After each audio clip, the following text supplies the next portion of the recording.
BFM Business, la librairie de l'écho. Emmanuel Le Chypre.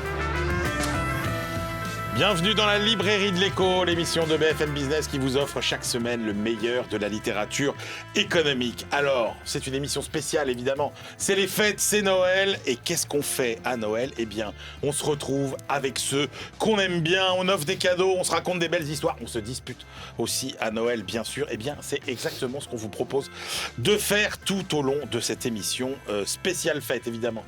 N'oubliez pas tous nos réseaux sociaux sur lesquels vous pouvez nous retrouver avec la programmation, la liste complète des livres, et Dieu sait si ce sera utile aujourd'hui parce que vous allez voir, ça va être un véritable feu d'artifice que l'on démarre immédiatement.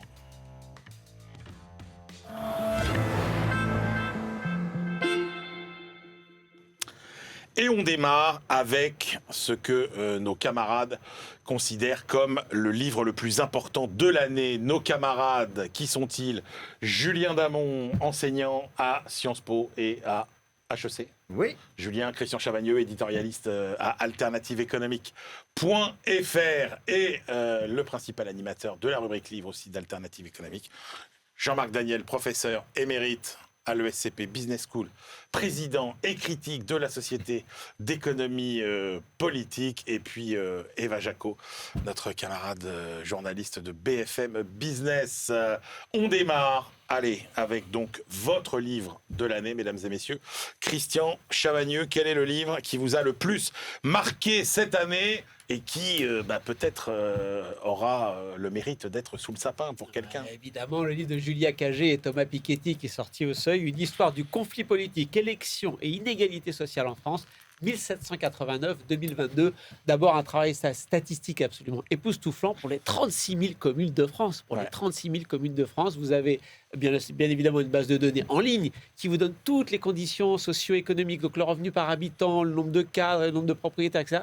Et le résultat de toutes les élections depuis la fin du 18e et surtout depuis les législatives du milieu du 19e. La conclusion, c'est que les déterminants socio-économiques du vote sont beaucoup plus importants que les déterminants identitaires, par exemple, ou la place des immigrés, ce genre de choses. Et puis quelques petits résultats. Depuis les années 80, une explosion de nouveau des inégalités entre les territoires, très très forte, alors que depuis la fin du 19e siècle, ça avait plutôt tendance à baisser en France. Là, elle augmente depuis les années 80.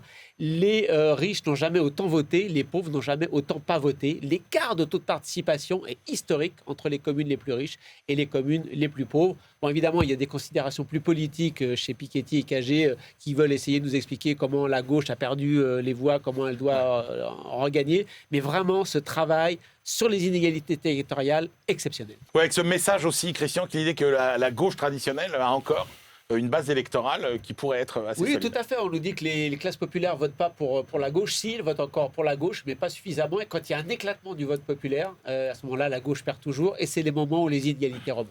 Messieurs, une petite réaction rapide. Oui, moi, je n'ai pas été tellement convaincu par ce livre. D'abord, les élections entre 1820 et 1946, tout le monde n'avait pas le droit de vote. D'abord, le vote a été censitaire et jusqu'à 1946, les femmes n'avaient pas le droit de vote. Donc, comparer ce qui se passait au 19e siècle avec ce qui se passe maintenant est peut-être un peu rapide. Et ensuite, il y a effectivement... c'est un peu l'anti-science, c'est-à-dire on a le résultat avant et ensuite on fait tout pour démontrer ce résultat. Normalement, la démarche scientifique, c'est d'observer les faits, d'essayer de faire le tri dans ces faits et d'arriver à une conclusion. Moi, j'aime très fort, de l'anti-science, carrément. Moi, j'aime quand bien. On n'est pas d'accord avec moi, c'est de l'anti-science. Moi, j'aime bien. On n'est pas d'accord avec moi. Je ne suis pas d'accord avec des gens qui font de l'anti-science. Voilà. Les amis, notre réveillon n'est même pas encore passé à table que vous commencez déjà à vous disputer. Julien Damon, un mot sur le Piketty, Cagé ? Je vais faire une voix moyenne. Je suis agacé par la piquettophobie contemporaine. Vous avez plein de gens qui nous expliquent en permanence que c'est nul, que c'est idéologique, etc. Mais c'est pas le seul. Jean-Marc qui est là, ça n'est ni nul ni non de la science. C'est à lire. Jean-Marc a une vertu, il l'a lu. Tous ceux qui critiquent Piketty doivent le lire. Oui, absolument. Jean-Marc, votre livre. Alors moi, un livre qui est moins ardu. Un livre un peu synthèse. Un peu synthèse, un peu concret, qui est un livre sur l'énergie, le grand bazar de l'énergie, d'Erwan Benezet. Donc, des livres sur l'énergie, il y en a eu plein. Quel est le mérite de celui-là ? Alors, le mérite de celui-là, d'abord, non, pas spécialement. Bon, d'ailleurs, je ne sais pas exactement. C'est chez Artaud. Oui, chez Artaud. L'auteur est journaliste au Parisien, c'est le spécialiste de l'énergie. Et le mérite de ce livre, c'est qu'il est clair et qu'il a la prétention réalisée de parvenir à nous exposer en profondeur les problèmes de l'énergie. Alors il y a 3 parties dans le livre. Une partie sur le gaz qui est liée essentiellement à l'actualité, à ce que nous avons vécu au travers de l'évolution de la guerre entre la Russie et l'Ukraine, les conséquences sur l'approvisionnement en gaz. Une partie centrale remarquable sur l'électricité, le destin d'EDF, comment on a coulé EDF, comment on est arrivé à cette situation où, alors qu'on devait avoir de l'énergie, de l'électricité surabondante, on a failli être privé d'électricité à l'hiver dernier avec EDF qui a 65 milliards de dettes. Et puis une 3e partie sur les énergies renouvelables. Tout ça est clair, facile à lire et très instructif. Je crois que vous étiez d'accord, notamment sur la partie EDF. C'est clair, facile à lire, très instructif. La première partie, on peut laisser tomber, il suffit de lire les journaux. Par contre, la partie centrale sur comment le programme nucléaire français s'est complètement planté, il se plante aujourd'hui, et pourquoi en France on a du mal à développer les renouvelables, c'est très clair. Je suis d'ailleurs très heureux que Jean-Marc ait mis en avant ce genre de livre. Eva. Et ça me permet quand même de dire que EDF nationalisé, c'est pas un succès.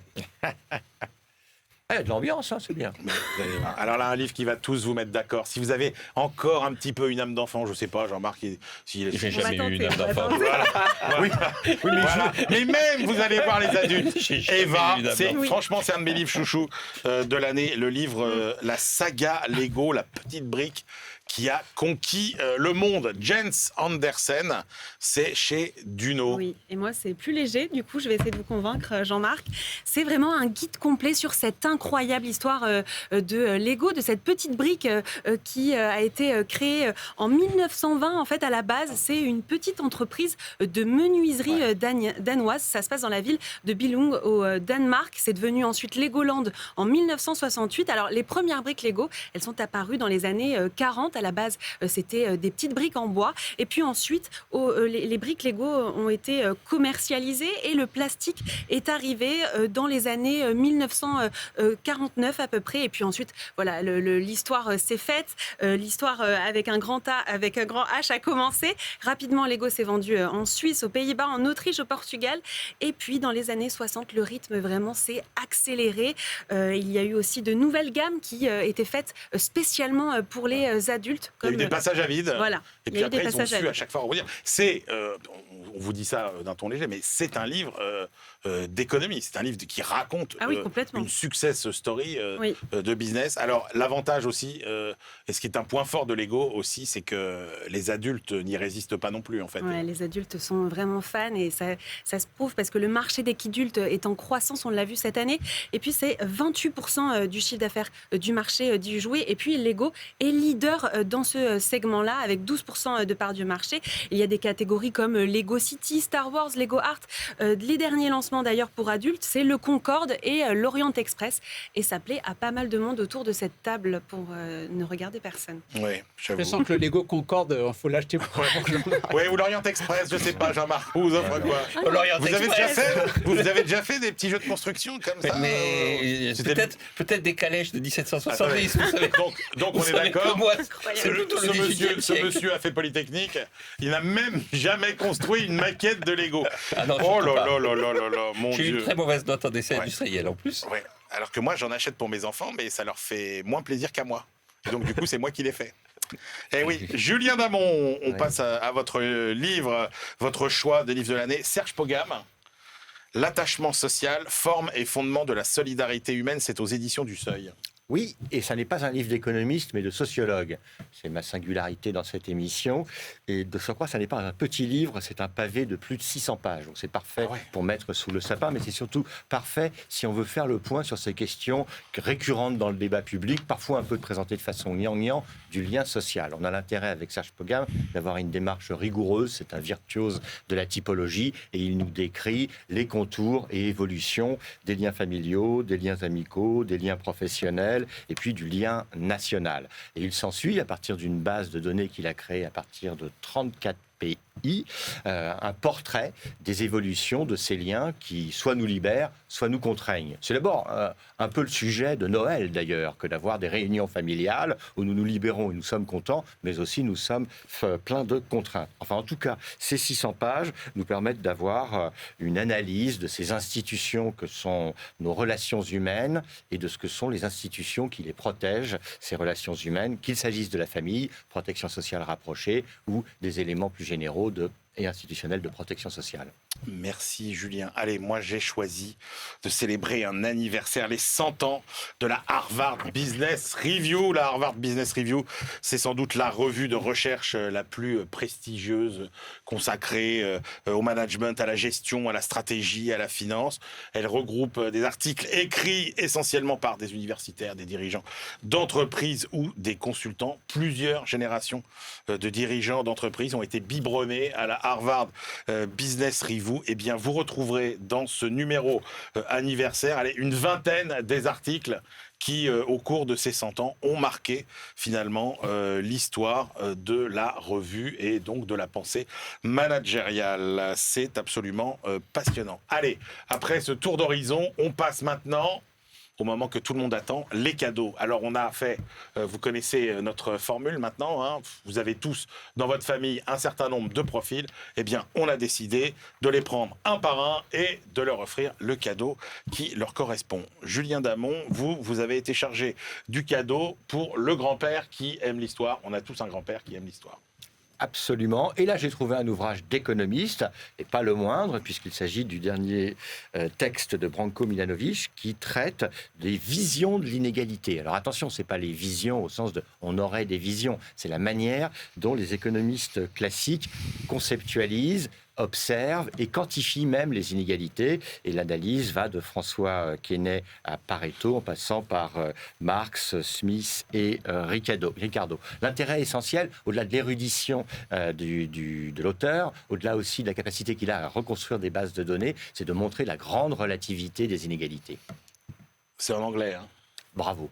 Oui, mais mon grand-père féru d'histoire est anglophone. Oui, il appartient quand même à un milieu privilégié, le grand-père de Julien, parce que dans cette génération, des gens qui parlent anglais... C'est Harvard University Press. Oui. Et il l'aura en français quand ce sera traduit. Christian Chavagneux, un livre en français cette fois-ci. Pour, on a tous une nièce étudiante en économie. Alors, pour un étudiant en économie, qu'est-ce qu'on lui offre ? Un manuel, grand manuel d'économie politique, dont c'est Yann Guy, Anaïs Engel et Emmanuel Puissant qui sont les directeurs d'ouvrage chez Duno, parce qu'il y a une 60aine d'auteurs en fait. Donc c'est vraiment un manuel où vous passez en revue tout ce que vous étudiez en licence d'économie. Mais en plus, qu'est-ce qu'il apporte celui-là ? Le fait qu'à chaque fois qu'on traite un sujet, eh bien, on fait voir qu'il y a chez les économistes plusieurs points de vue. C'est un pluralisme des idées qui vous est exposé. On essaie de faire progresser l'étudiant en lui montrant que sur chaque grand sujet, le chômage, l'économie internationale, les inégalités, l'environnement, qui sont des sujets qu'on intègre dans ce manuel qu'il n'y avait pas dans les manuels d'économie, autant je faisais des études d'économie, eh bien, on vous fait voir qu'il y a un pluralisme des idées, un pluralisme des méthodes, la méthode sociologique, c'est très bien, l'enquête, les stats, les modèles économétriques,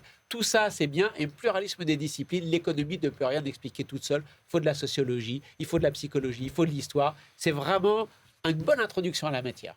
Eh ben voilà, elle va être contente. Alors, qui, mieux que Jean-Marc Daniel, pouvait être chargé du cadeau pour le cousin libéral qu'on a tous ? Jean-Marc Daniel. Oui, alors j'ai choisi un bon livre libéral. Un bon livre libéral, Histoire mondiale des impôts, de Éric Anceau et Jean-Luc Bordron.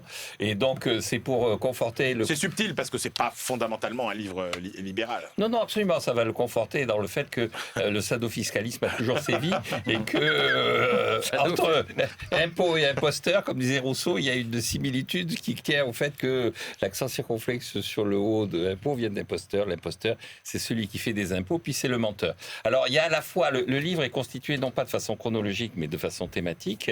Et donc, on part d'un mot qui est le fisc, qui est la révolte fiscale, qui est l'impôt direct ou l'impôt indirect.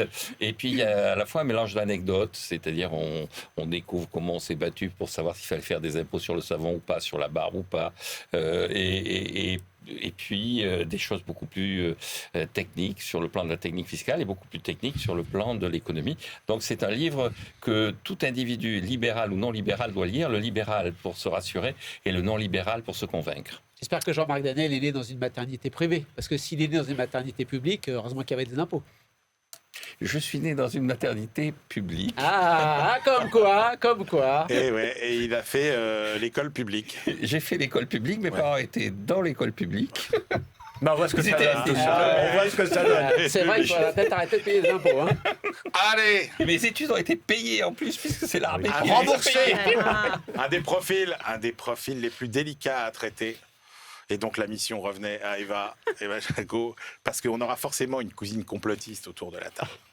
Alors, qu'est-ce qu'on lui offre à la cousine complotiste? Eh bien là, on lui offre Les Ingénieurs du chaos de Giuliano d'Ampoli. Alors ce nom est connu puisqu'il avait écrit Le Mage du Kremlin aussi. Alors ici, on analyse vraiment les mécanismes qui ont permis l'arrivée au pouvoir de dirigeants populistes. Ici, on parle d'ingénieurs du chaos. Ce sont ces conseillers d'hommes politiques, des techniciens de l'information, des geeks ou encore des idéologues qui fabriquent le succès de ces politiques-là. Alors, c'est quoi ces ingénieurs? Comment est-ce qu'ils s'y prennent?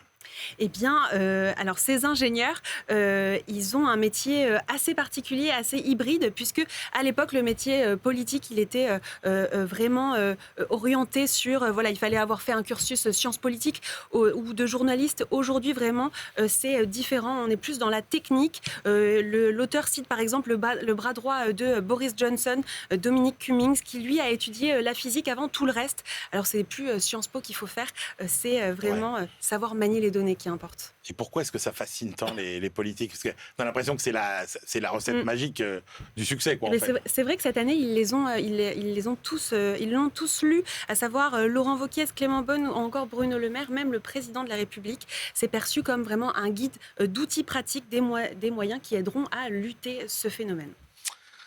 Julien Damon, on a tous une tante qui vient d'une petite ville moyenne, de province. Oui. Qu'est-ce qui lui ferait plaisir?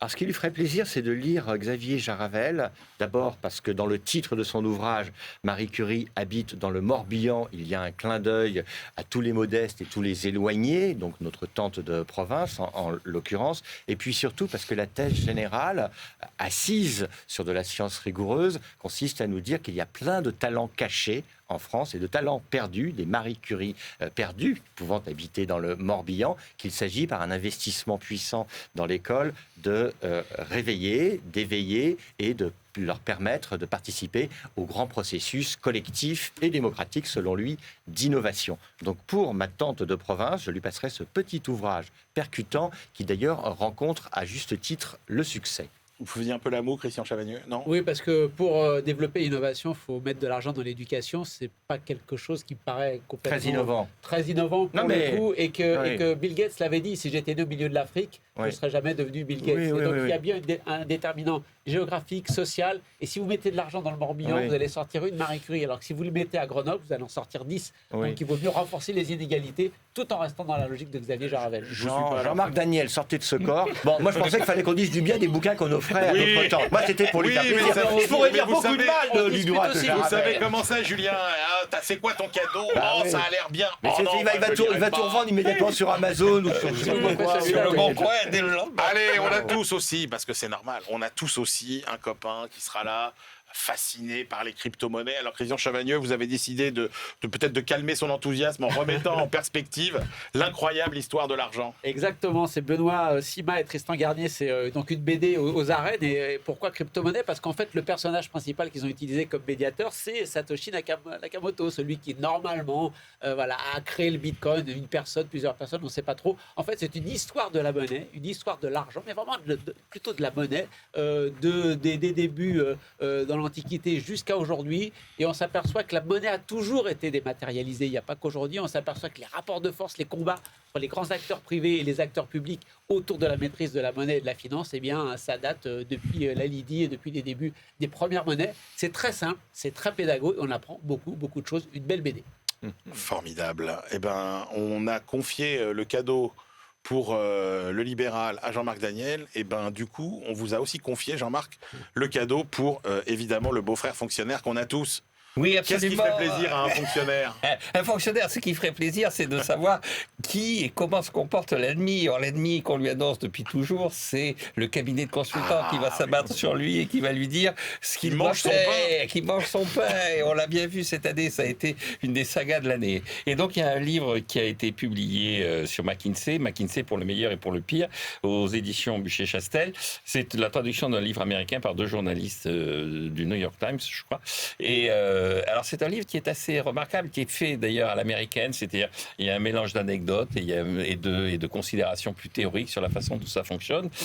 Alors on rappelle qui est McKinsey. McKinsey, c'est le fondateur du cabinet en question, mais en fait le personnage clé s'appelle Marvin Bower, qui est le juriste et qui a construit tout ça. Et on voit bien comment à la fois McKinsey cherche à avoir les meilleurs éléments en allant dans les universités américaines les plus prestigieuses pour recruter effectivement ses futurs collaborateurs, comment McKinsey s'adresse aux puissants, comment McKinsey a une capacité de séduction, comment McKinsey est en capacité de répondre aux attentes des gens qui viennent chercher les consultants en question. Mais ce que disent les auteurs aussi, c'est que à la fin des fins, c'est quand même pas eux qui décident. À la fin des fins, ils donnent des conseils. Ces conseils sont effectivement assez orientés et assez conformes à une certaine vision du monde, mais celui qui décide, c'est quand même le client.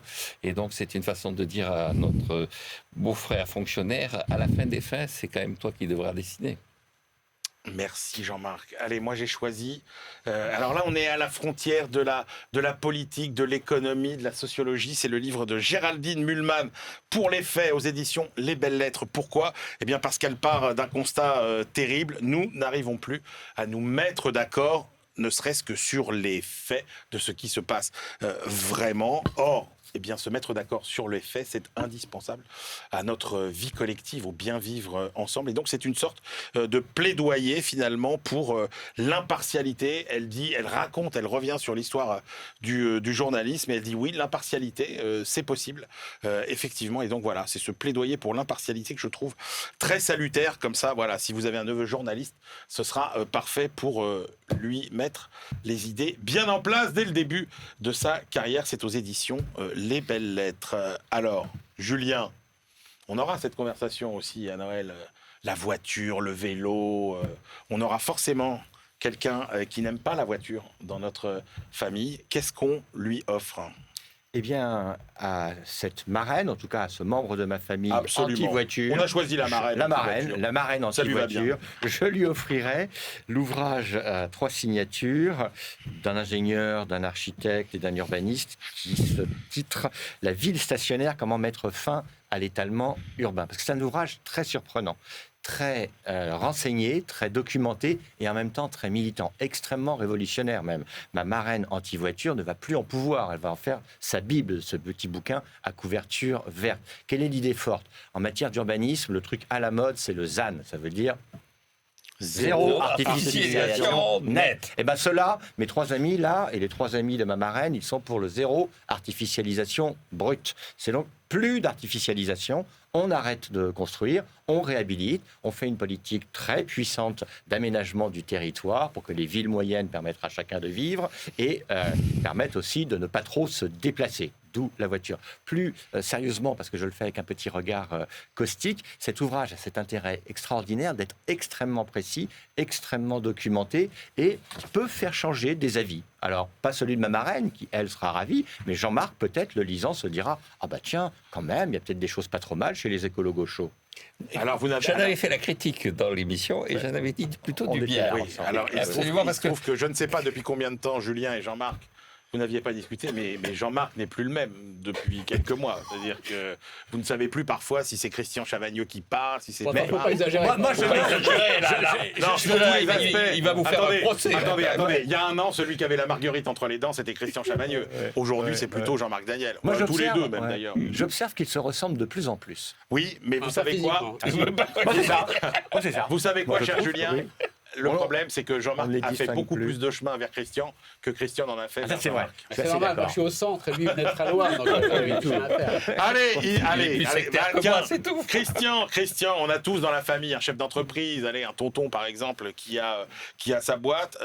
Allez, quel est le livre qui lui mettra des paillettes dans les yeux? Une petite biographie du grand capitalisme du moment, enfin d'un des grands capitalistes du moment. Elon Musk, bien sûr, par Béatrice Mathieu et Emmanuel Bottas, et chez Robert Laffont. Un petit peu d'éléments biographiques, mais des bios sur Elon Musk, on en a déjà pas mal. Donc c'est plutôt sur sa stratégie économique. Comment est-ce qu'il a fait pour rentrer dans 2 secteurs a priori imprenables, tellement il faut beaucoup d'investissements, tellement ils sont déjà contrôlés par des grandes firmes, l'automobile, le spatial, et pourtant il y arrive. Comment il fait? Un sens de l'innovation en permanence. Et puis aussi, pour quelqu'un qui est très libertarien, quand même beaucoup d'argent public. Une belle stratégie d'intégration verticale poussée jusqu'au bout, ce qui lui permet de ne pas être dépendant de ses fournisseurs. Et puis malheureusement, ce que décrit le livre, à savoir un turnover très fort parce que c'est un management par la peur, une ambiance très sexiste de travail. Il y a aussi des mauvais côtés dans les entreprises d'Elon Musk.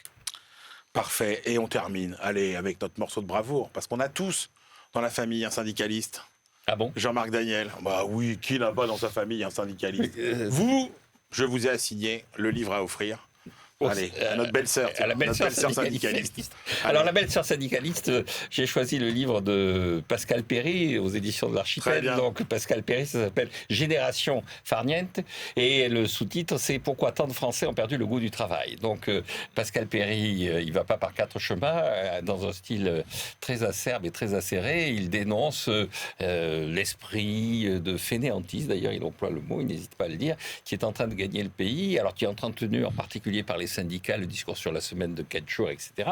Et il fait le constat que tout ça va finalement se heurter à la nécessité. C'est-à-dire que les Français ne peuvent pas à la fois avoir de la croissance économique, du bien-être renforcé, davantage... Ça s'appelle le beurre et l'argent du beurre. Ils peuvent avoir le beurre et l'argent du beurre. Ça marche avec Uber, vous connaissez le jeu de mots Uber et l'argent d'Uber. Et donc, d'emblée, il rappelle quand même qu'on est arrivé à une situation où moins de 10% de notre vie est consacrée au travail, si on applique l'âge légal jusqu'où on doit faire des études, les 35 heures, l'âge de départ à la retraite à 64 ans.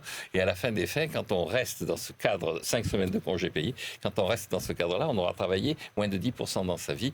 Et il dit, dans la situation d'évolution de notre économie et de productivité, ça va être assez vite insupportable.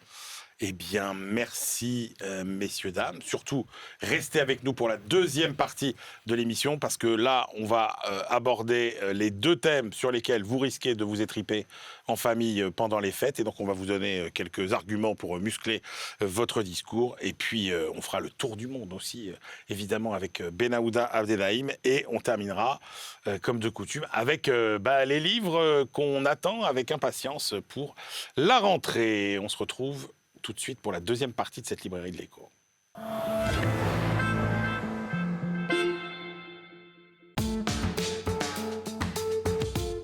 BFM Business, la librairie de l'écho. Emmanuel Le Chypre. On se retrouve pour la deuxième partie de cette librairie de l'écho spéciale fête.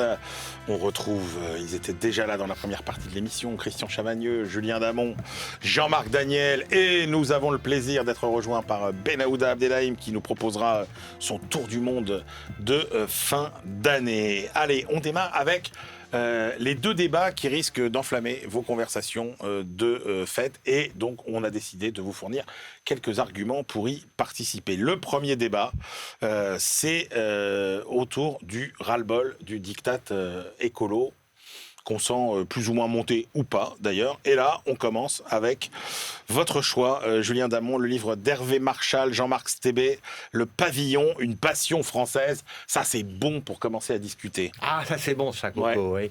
On se rappelle de Madame Emmanuelle Vargon lorsqu'elle était ministre de l'écologie. Elle avait eu cette phrase politiquement malheureuse, écologiquement, à mon avis, et à l'avis de pas mal d'autres personnes, sensée, consistant à dire que le modèle du pavillon individuel posait des problèmes et n'était pas soutenable à long terme. Alors, si on doit se fâcher sur ce dossier, on va peut-être y arriver, je pense qu'il faut d'abord lire ce que nous racontent Hervé Marchal et Jean-Marc Stébé, deux pavillonnologues, sont des spécialistes du pavillon, qui nous rappellent, parce que nous sommes des gens sensés ici, nous le savons, combien les Français aiment le pavillon. Oui. Vous avez la maison rêvée des Français, c'est quand même une maison individuelle. C'est une maison individuelle, c'est même beaucoup plus précis. C'est une maison avec un jardin qui permet de faire le tour de la maison et qui permettent sociologiquement, il y a des travaux très sérieux là-dessus, de faire des barbecues, ce qui permet d'avoir une sociabilité particulière. Ceci dit, au-delà de ce clin d'œil sur le barbecue et sur cette sociabilité particulière, le sujet politique essentiel, c'est comment faire pour limiter cet étalement urbain, quand aujourd'hui 60% des Français vivent en pavillon et quand en réalité 80% des Français n'aspirent qu'à vivre en pavillon. Alors ce que nous décrivent ces deux auteurs, c'est qu'il y a du pavillon enchanté, formidable, les gens sont contents, etc. Puis il y a des phénomènes de cycle de vie en la matière. On est content quand on a des enfants, puis quand ils s'en vont, on est un peu ennuyé. Et il y a des pavillons désenchantés, parce que ça coûte très cher en matière, par exemple, de frais automobiles. Et puis, on peut aussi imaginer des densités heureuses, c'est-à-dire des vies en ville, qui permettent à tout à chacun d'être heureux en ville. Donc, un petit livre qui permet d'avoir les arguments, les éléments, pour pouvoir après, se bagarrer sur cette question essentielle de l'écologie au regard de notre habitat. Christian Chavagneux, vous avez choisi, vous, un mauvais usage du monde. Alors Stéphane Foucard, notre collègue du Monde qui suit tout un peu ce qui se passe autour des produits chimiques qui nous empoisonnent et qui empoisonnent nos vies malheureusement au sens premier du terme, c'est chez Seuil. Peut-être pas pendant les fêtes, mais se retrouver comme moi à un mariage avec un agriculteur qui épand du glyphosate à longueur de journée et que vous avez besoin d'arguments, vous allez peut-être en trouver un petit peu ici. Parce que ce que montre l'auteur, il nous rappelle bien évidemment que chez Monsanto, on sait déjà depuis très longtemps que ça pose quelques problèmes au niveau de la santé, mais surtout il nous décrit un système glyphosate qui va bien au-delà de l'utilisation uniquement du glyphosate en agriculture, qui n'est pas utilisé, contrairement à ce qu'on pense, pour augmenter les rendements en fait, mais c'est parce que ça économise de la main-d'œuvre et ça permet des traitements sur des grandes parcelles, ce qui là permet des économies d'échelle et entre parenthèses signale l'auteur aussi une financiarisation des terres agricoles. Si on supprimait le glyphosate demain matin, nous dit Stéphane Foucard, il y aurait plein d'autres cochonneries qui viendraient remplacer. Donc attention, c'est un système global d'agroécologie qu'il faut remplacer et ça prendra vraiment beaucoup de temps. Eh ben dans les champs, on y va avec vous. Jean-Marc Daniel, votre choix, la modernité est dans le pré. Oui. Sarah Farmer, donc Sarah chez Farmer, Flammarion. Chez Flammarion, indépendamment de son nom, elle est anglaise et elle s'appelle Sarah Farmer. Donc pour parler de la campagne, ça paraît tout à fait indiqué. Mais donc justement, elle explique, elle raconte comment l'exode rural en France, qui a commencé vraiment à partir des années 1945-1950, a modifié complètement le rapport des Français à la nature et complètement le type de gens qui vivent à la campagne. Elle dit, dans les années 50, vivaient à la campagne essentiellement des agriculteurs. Maintenant, il y a trois types de gens qui vivent à la campagne. Il y a les agriculteurs qui continuent à être là. Mais il y a aussi ce qu'on appelle les rurbains, maintenant, des gens qui habitent à la campagne et qui font dans des pavillons, justement, et qui font les allers-retours quasiment quotidiennement pour aller travailler dans les grandes métropoles. Et puis, il y a tous les gens qui veulent redécouvrir la nature, donc les hippies des années 60, les écologistes d'aujourd'hui. Et ce qu'elle dit bien, c'est que ce sont ceux qui sont en fait les plus inadaptés à la nature. C'est-à-dire ceux qui vont vers la nature, qui vont retrouver la nature et qui la découvrent avec consternation. Alors, il y a un certain humour. Ça s'arrête vers le milieu des années 80-90. Donc, ça ne concerne pas le début de ce siècle, mais c'est très instructif et encore une fois écrit avec une certaine forme d'humour. Donc, c'est assez agréable à lire. Merci, messieurs. Voilà des arguments pour ce premier débat autour de l'écologie. Le deuxième débat, on ne pouvait pas passer à côté, c'est forcément le débat sur l'intelligence artificielle. Voilà, est-ce qu'elle nous emmène vers un monde merveilleux ou bien est-ce qu'elle nous emmène vers un monde infernal? Julien Damon, vous avez choisi un livre qui nous présente plutôt quelle vision?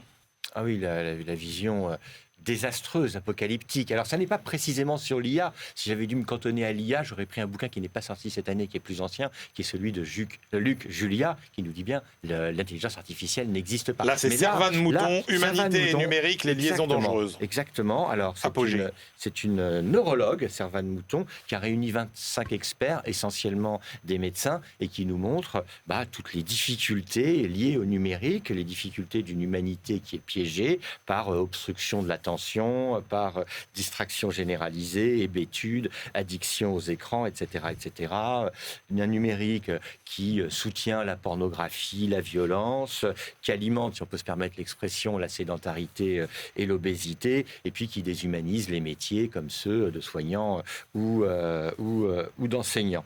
Et elle plaide pour plus d'hygiène numérique. Elle n'a pas la recette magique. Elle dit juste quelque chose de très important, c'est qu'il faut que les parents soient exemplaires en la matière. Et je trouve que c'est le plus difficile en tant que parent. Ceci dit, cet ouvrage, bardé de notes scientifiques, n'est pas un ouvrage d'économiste, c'est un ouvrage de synthèse sur les savoirs de la neurologie, on va le dire ainsi, et ça répond bien à la question, au moins, est-ce que ça nous emmène en enfer ou en paradis, le numérique? Et la réponse, c'est que ça ne nous y emmène pas.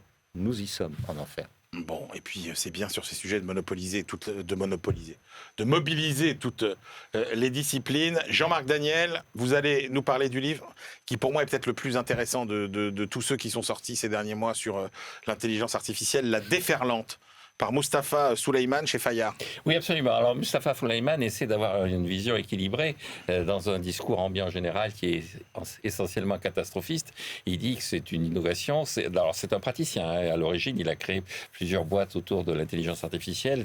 Il est notamment à l'origine d'une série de programmes qui ont battu aux échecs et aux jeux de Go des champions humains reconnus. Et il explique que, en fait, comme toutes les innovations technologiques, ça va avoir comme conséquence, à la fin, une amélioration considérable de la productivité, de notre niveau de vie, une amélioration de notre bien-être. Mais il dit qu'il faut se méfier parce que d'abord, effectivement, là aussi, il y aura des emplois qui vont disparaître, donc il va y avoir des gens qui vont résister. Il faudra répondre à l'angoisse des ludites, comme on disait au 19e siècle, des gens qui vont perdre leur emploi. Il dit bien que ce qu'il y a d'important, c'est que ces ludites sont des gens qui se croyaient jusqu'à présent protégés, c'est-à-dire des gens qui avaient des métiers intellectuels, des gens à qui on a dit faites de la formation, ayez des diplômes, et comme ça, vous allez être tout à fait en cohérence avec l'évolution du monde. Or, on est en train de leur dire, non, mais pas du tout, on n'a plus besoin de vous. Il y a des gens qui font ça beaucoup mieux que vous. On a plus besoin maintenant de bras que de tête. L'intelligence elle-même est en train d'être prise par la machine.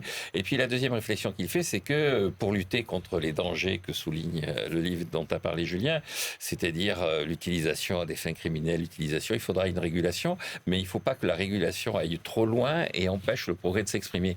Donc, le livre est plutôt optimiste dans une vague générale qui est pessimiste, mais il explique quand même qu'il faudra qu'on maîtrise la chose, qu'il faudra raison garder en la matière. Il ne faut pas se laisser aller à dire c'est merveilleux, c'est magique, tout va être pour le mieux dans le meilleur des mondes. Donc c'est un livre, et puis alors effectivement on sent bien que le personnage qui a écrit le livre connaît bien le sujet, il est dans l'intérieur, il a vu comment ça fonctionnait, il sait comment on utilise l'intelligence artificielle. C'est un des livres effectivement les plus importants du moment. Bah écoutez, moi je vous en cite un troisième, pareil, qui cherche plutôt à dépassionner ce débat et à démonter un peu les idées reçues. C'est Le Voyage au bout de l'IA d'Axel Sipel aux éditions de Bouec. C'est une sorte de livre synthèse qui nous dit, attendez, il faut garder quand même un peu la raison. En réalité, c'est ni une rupture, ni un saut conceptuel, c'est la suite finalement de la numérisation de nos vies. Et voilà, et donc on démonte un certain nombre d'idées reçues sur l'intelligence artificielle. C'est un livre qui explique aussi de façon assez pédagogique finalement tous les grands concepts qui sont mobilisés dans cette avancée de l'intelligence artificielle. Voilà, un livre plutôt pédago, plus qu'un livre polémique. Et le moment est venu de commencer notre tour du monde de fin d'année avec vous, Benaouda Abdelnaïm, notre globetrotter. Allez, on commence par un sujet contre le monde, l'antimondialisme et la politique de masse dans l'entre-deux-guerres. Oui, la thèse ici, c'est qu'au sortir de la Première Guerre mondiale, le freinage du mouvement de mondialisation économique et par là même l'idée même du mondialisme a aggravé en fait la fragilité des démocraties européennes. Tara Zahra, qui est historienne de l'Europe de l'Est à l'Université de Chicago, décrit comment le concept de libre-échange assis sur la garantie de l'étalon or a été battu en brèche jusqu'à sa destruction. Et pas seulement dans sa dimension commerciale, monétaire, mais aussi pour tout ce qu'il a comporté d'idéal international. Le lien s'opère alors entre les barrières douanières qui n'ont cessé de s'élever dans l'hémisphère nord, les restrictions grandissantes au mouvement et à l'installation des personnes ailleurs que dans leur nation d'origine. Et pour la professeure Zahra, le nationalisme commercial, le nationalisme monétaire, le nationalisme migratoire de ces années-là a conduit à la propagation du fascisme et non l'inverse. Et il y a quand même à la fin une volonté d'établir une analogie avec l'époque contemporaine qui peut sembler malgré tout entachée d'anachronisme. Vous nous emmenez en Inde maintenant, Benaouda, pour une brève histoire de l'économie indienne. Oui, c'est un récit du développement indien depuis l'indépendance, mais sans que ce soit une accumulation de chroniques et d'époque. Puralpré Balakrishnan travaillait en particulier sur la relation entre productivité et croissance dans son pays. Et il est professeur d'économie à l'université privée d'Ashoka. Et son livre vise à mesurer puis évaluer les réalisations et les échecs de cette Inde contemporaine, avec chaque paramètre, agriculture, pauvreté, enseignement. Et en cela, on a une perspective vraiment complète. Parmi les éléments les plus saillants, il y a cette énorme hausse du revenu par habitant durant l'ère Nehru par rapport aux 50 dernières années du Raj, la colonisation britannique. Mais à côté de cela, vous avez une dépense par Indien dans l'éducation qui est toujours aussi extrêmement, durant ces années-là, extrêmement faible. Ce qui fait que le taux d'alphabétisation de l'Inde au milieu des années 2000, c'est-à-dire hier, était encore celui de la Chine du début des années 1970. C'est dire le désastre extraordinaire. Un autre chapitre très instructif de ce livre indien, celui de l'essor manufacturier qui aurait dû attendre les réformes de l'offre de 1991 du gouvernement de droite de Narasimha Rao. Et c'est un ouvrage vraiment à saisir dans sa globalité pour ce qui va être très bientôt la troisième économie mondiale. Alors, un titre qui va aiguiser notre curiosité, Benahouda. Pourquoi les gens ne fuient pas ? Oui, alors c'est en cette période où vraiment partout, ou presque dans le bloc occidental, et pas seulement en France, la question migratoire est omniprésente. On a un travail original d'une chercheuse allemande du SWP de Berlin. Nadine Bieler entend démontrer que beaucoup moins de personnes qu'on ne le pense souvent fuient leur pays en proie à un conflit violent. Et à cet égard, elle distingue trois groupes. Le premier, ceux qui restent volontairement. Le deuxième, ceux qui restent involontairement, et puis le troisième qui endure son immobilité. Et vue d'Allemagne, c'est en affinant la connaissance de chacun de ces groupes, de ces trois groupes, chacune de ces stratégies de survie dans un environnement de conflit violent, que les acteurs extérieurs, c'est-à-dire les agences de coopération de développement, les organisations d'aide humanitaire, doivent s'atteler pour saisir pourquoi les gens fuient ou ne fuient pas. De part et d'autre, la prise de décision, elle nous explique ça, s'effectue au fond selon une règle toute simple, le modèle coût-avantage, avec de nombreuses illustrations à l'appui. Alors, autre titre sur lequel j'ai envie d'en savoir plus, Benahouda, tout seul. Solito en espagnol. Alors ça commence à La Herradura, qui est une petite ville du Salvador, 16 mars 1999. L'auteur, alors enfant, entame son récit parce que lui disaient jadis ses parents. Un jour, tu partiras aussi en voyage comme celui de Simba, le roi lion, avant de revenir à la maison. Et c'est à 9 ans que Javier Zamora raconte son voyage, son périple, son odyssée vers les États-Unis, en traversant 3 pays. Il est parti tout seul, solito en espagnol, rejoindre ses parents qui étaient installés clandestinement en Californie. Le premier de ces coyotes, les coyotes sont les guides à l'immigration illégale, lui explique être une perle d'un long collier de perles. Un grand-père le prévient, surtout ne dis jamais USA. Si sur ton chemin quelqu'un demande où tu vas, ne donne que ta prochaine étape. C'est une extrême précarité permanente à hauteur d'enfant qui est décrite avec une minutie vraiment abrupte, rarement exposée. Une partie de prix de cet écrivain, Javier Zamora, qui est aujourd'hui universitaire, et de ne pas faire parler à leur place les autres protagonistes de son péril. Et ils se présentent comme un parmi des millions dans ce voyage du sud vers le nord. Passionnant. On passe aux aventures d'un innovateur, Benahouda, ensuite. Oui, c'est un autre récit autobiographique qui se déroule en Italie, celui d'un entrepreneur italien à succès, issu d'une famille de la petite bourgeoisie d'Émilie-Romagne, parti d'à peu près rien. Federico Marchetti est le fondateur en 2000 de ce qui fut la première licorne de son pays, de l'Italie, Yoox, comme Google ou Yahoo. Une start-up valorisée plus d'1 milliard de dollars à l'époque. Et c'est une plateforme de vente en ligne de prêt-à-porter basée à Milan, qui est aujourd'hui contrôlée par un spécialiste du luxe suisse, Richemont, que tout le monde connaît.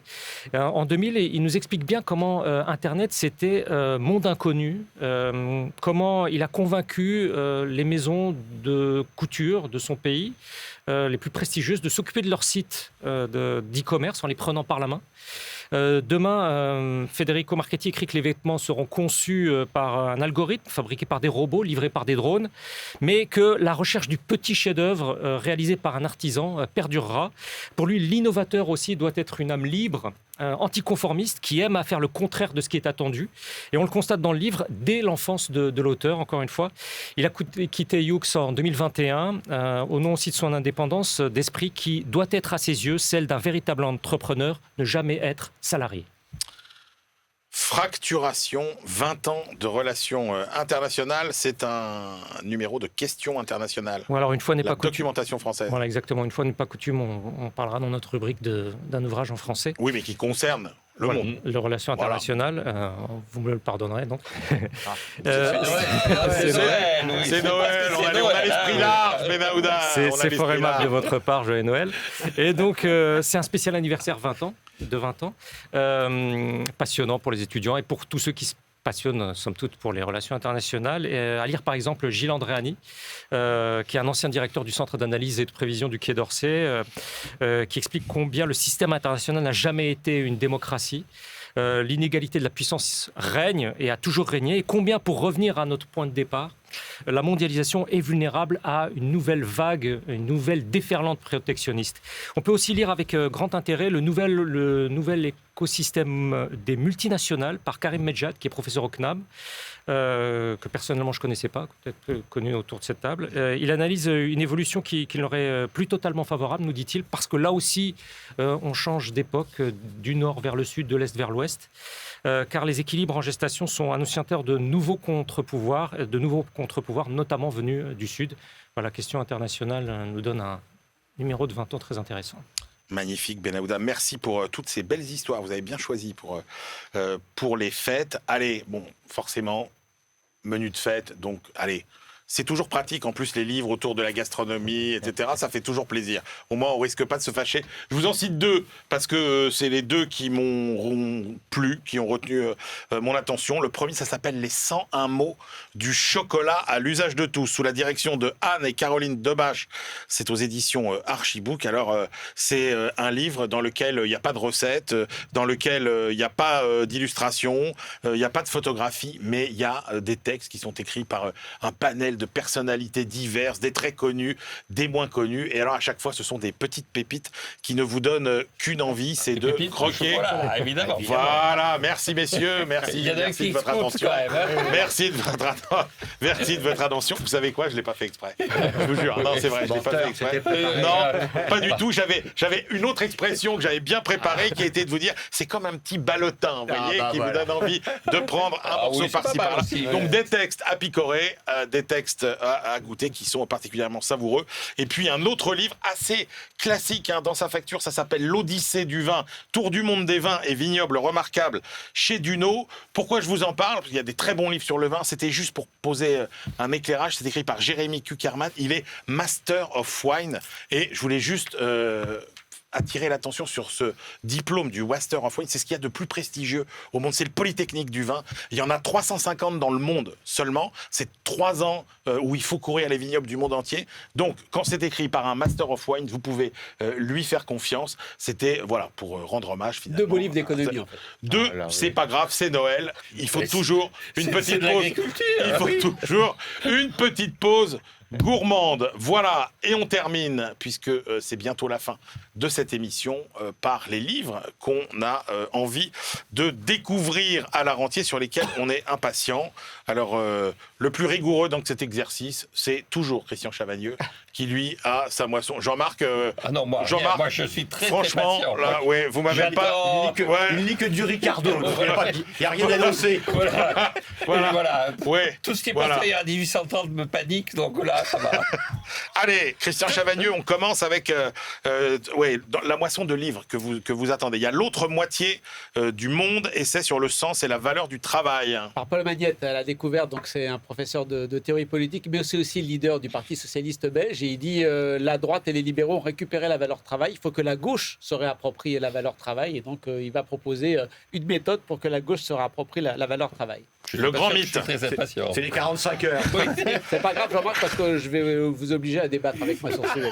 Très bien. Il faudra y passer. Voilà, le grand Aïe, mythe. aïe, aïe, aïe. Comment on a appris à détester l'État et à vénérer le libre marché. Oui, Naomi Oreskes et Eric Conway, au Lien qui libère, ce sont 2 auteurs qui ont créé un livre qui a fait un carton aux États-Unis et aussi en Europe sur les marchands de doute. Comment les scientifiques, les cigarettiers, les gens qui font du glyphosate font de la fausse information scientifique pour faire croire que. Et là, c'est très américain. Vous nous expliquez comment et pourquoi le libre marché, il faut se passer de l'État. Comment est-ce que cette idéologie a pu progresser aux États-Unis et dans le monde? Vous allez l'imposer à Jean-Marc Je pense. celui-là Et en aussi plus, il est très épais. En plus. Oui, je l'ai vu arriver. Je ne l'attendais pas avec impatience, mais je l'ai vu arriver. Oui, mais si vous contre-attaquez pas, Jean-Marc, voilà, vous allez subir. Non, mais je vais contre-attaquer quand il va être sur la table. Allez, Capital et race, histoire d'une hydre moderne. Ouais, Sylvie Laurent, donc aux éditions du Seuil, c'est l'histoire, on la connaît déjà, mais elle est bien résumée là, je pense. Je n'ai pas encore lu le livre sur le fait que le capitalisme n'aurait pas pu se développer sans le racisme. Et donc, aussi bien aux États-Unis qu'ailleurs, parce que ce n'est pas uniquement centré sur les États-Unis, j'attends avec impatience cette démonstration. Et puis, 2 livres qui nous permettent d'avoir une pensée émue pour Daniel Cohen qui nous a quittés cette année. Oui, tout à fait. Une brève histoire de l'économie. Donc, chez Albin Michel, c'est le dernier livre sur lequel il était en train de travailler avant de décéder. Donc, on va voir jusqu'où il était dans ce grand récit de l'histoire économique. Et puis, Daniel Cohen, l'économiste qui voulait changer le monde. Là, c'est un ouvrage collectif, toujours chez Albin Michel. D'hommage à tous les gens qui ont bien connu Daniel Cohen et qui rendent hommage à juste titre à son travail. Là, je crois que je m'associerai à l'hommage. Autant sur les livres précédents, je pense que ça va m'agacer. Autant là, je pense que je serai associé intellectuellement à l'hommage. Et puis, puisqu'on rendait hommage à Daniel Cohen, une pensée aussi pour Philippe Martin, l'ancien président du Conseil d'analyse économique, dont on appréciait la rigueur et la mesure dans le débat, qui nous a quittés lui aussi peu avant les fêtes. Julien Damon, quel livre attendez-vous avec impatience pour la rentrée ? Eh bien, celui de Gilbert Sette, titré « Travailleurs mais pauvres, le débat difficile des inégalités et de la lutte contre la pauvreté laborieuse ». 2 raisons pour lesquelles je l'attends avec impatience. D'abord, c'est parce qu'on avait commencé à l'écrire ensemble avec Gilbert. Et de mon fait, on n'a pas pu terminer l'aventure à 2. Et la deuxième raison, qui est plus importante, c'est que c'est quand même un sujet extrêmement important que de savoir d'abord de quoi on parle lorsqu'on parle de pauvreté laborieuse. Ça n'est pas simple du tout. Lisez l'ouvrage. Et deuxième chose, bien entendu, et ça sera certainement l'occasion de débat ici, quelles sont les voies et moyens pour réduire ce phénomène. Merci. Écoutez, moi j'en ai retenu 3. Le premier, c'est aux éditions de l'Aube, François Rochon, La République des HLM, un livre qui décrypte parfaitement le phénomène du mal logement en France, cette crise du logement, cette paralysie aujourd'hui du secteur du logement, et qui essaye de comprendre pourquoi finalement, face à ce problème systémique et finalement dont la résolution résoudrait beaucoup de problèmes en cascade, et bien pourquoi on n'arrive pas à avoir une véritable politique du logement aujourd'hui. Il y a aussi Vide à la demande, critique des séries par Bertrand Cochard, c'est aux éditions L'Échappée, critique en règle donc de cette culture de la série qu'il considère lui finalement comme étant un passe-temps qui a des effets délétères sur nos existences trop pleines, ou plutôt comme il dit vide à craquer. Et puis j'ai bien aimé aussi, enfin le pitch en tout cas m'intéresse beaucoup, La Société de l'expérience de Stephen Miles aux éditions L'Échappée, là encore. Airbnb, jeux vidéo, escape game, grand événement sportif, le capitalisme n'exige plus seulement que nous consommions des choses, mais que nous achetions des expériences.